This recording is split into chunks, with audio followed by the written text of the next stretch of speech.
The wind changes first, then the sky, darkening fast over a stretch of beach that will one day sit beneath an apartment building in Nice, France. A small band is moving quickly now, arms full of driftwood and reeds, and there is no cave anywhere in sight. 400,000 years before this coastline has a name, the choice is simple and unforgiving.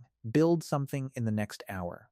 Or spend the night fully exposed to wind coming straight off the Mediterranean. For most of human history, shelter wasn't a place people found. It was a problem people solved, over and over, with whatever happened to be lying on the ground nearby, and the moments when there was nothing obvious to work with reveal more about the species than the moments when a convenient cave was just sitting there waiting. That beach in Nice is where the story actually starts. In 1966, construction workers building an apartment block uncovered something that stopped the project cold. The archaeologist called in to investigate, Henry de Lumley, spent 6 months excavating layer after layer of ancient camps, all sitting on a beach that once sat at sea level and now sits 26 meters above it. De Lumley dated the site to roughly 400,000 years ago and named it Terra Amata, beloved land. What he found wasn't a cave dwelling. It was evidence of oval huts, built from branches driven into the sand and braced with stones, with a hearth burning at the center and a gap left open above it for smoke. So what does building material even look like on a beach with no forest for miles?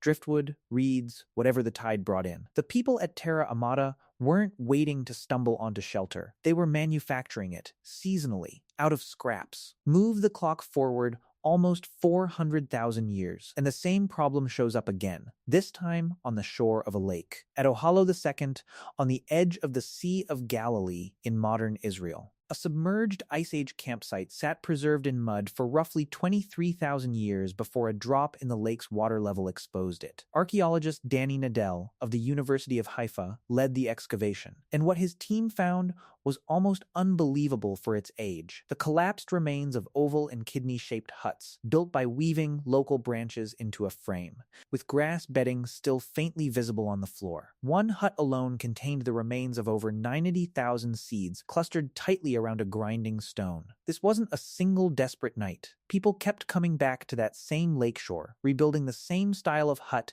season after season for generations. But here's where it gets harder. What happens when there isn't a lakeshore full of soft, weavable branches either, when the landscape hands over nothing to build with at all?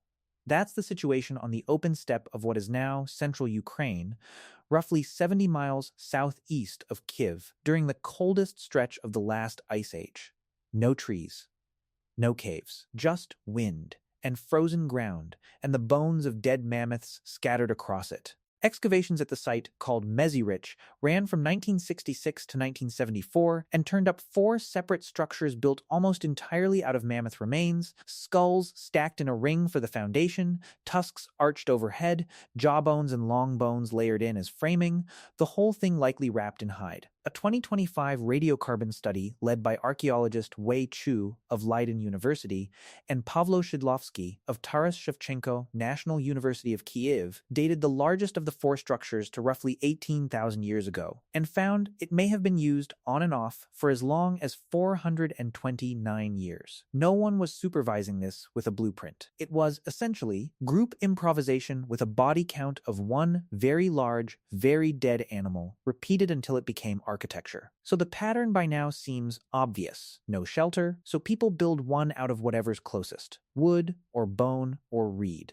Simple enough, except one site completely breaks that pattern. In 1990, cavers exploring Bruniquel Cave in southwestern France, sealed off from the outside world for tens of thousands of years, found something that made no immediate sense.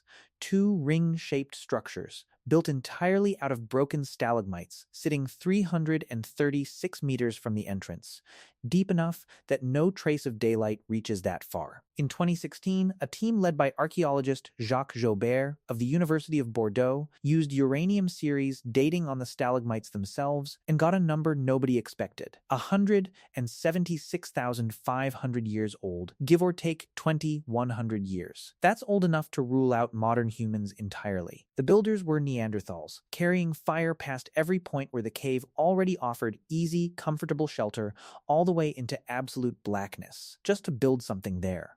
What that something was for is still debated, and the researchers who dated it say so themselves. But that's not actually the unsettling part. The unsettling part is the distance.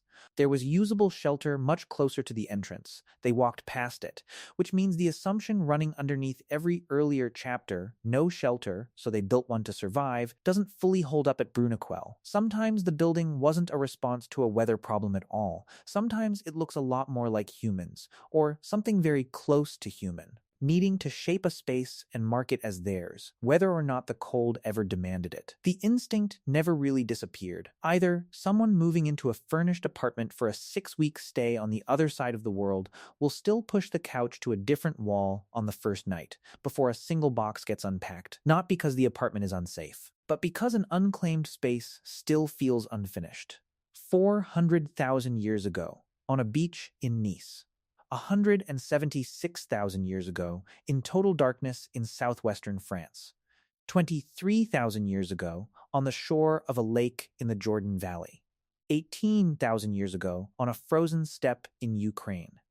Different landscapes, different materials, same underlying instinct, repeating itself for hundreds of thousands of years before anyone had a word for home. Long before shelter was ever guaranteed, it had already stopped being only about survival. It had become the first thing humans ever built just to make a space theirs.